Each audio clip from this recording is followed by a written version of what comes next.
ఇంకా శ్యామలా గారు, మీకు ఇంట్లో ఏం పని పాటు ఏం ఉండదా? ఎప్పుడు కూటమి ప్రభుత్వం విమర్శించడమేనా మీ పని?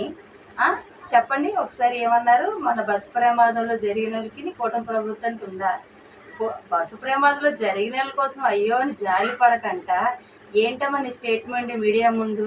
మత్తు పదార్థం తాగి ఆ అబ్బాయి బైక్ తోలాడు, అది మందు గవర్నమెంట్ ఈ ప్రభుత్వం అమ్మట్లేదా అని అన్నావు కదా. ఏ ప్రభుత్వం అమ్మా మత్తు ప్రభుత్వం అమ్మింది? చీప్ నిక్కర్స్ ఎవరమ్మా అమ్మారు? ఎవరి జీవితాలతోనమ్మా ఆడుకున్నారు? మీ యొక్క జగన్మోహన్ రెడ్డి గారు కదా.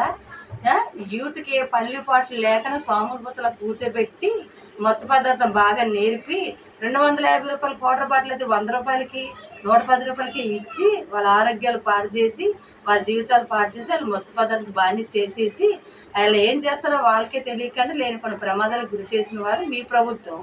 మా ప్రభుత్వం మీద ఎందుకు మన బురద జల్లుతున్నావు? అసలు నీ బుద్ధుండే మాట్లాడుతున్నావా?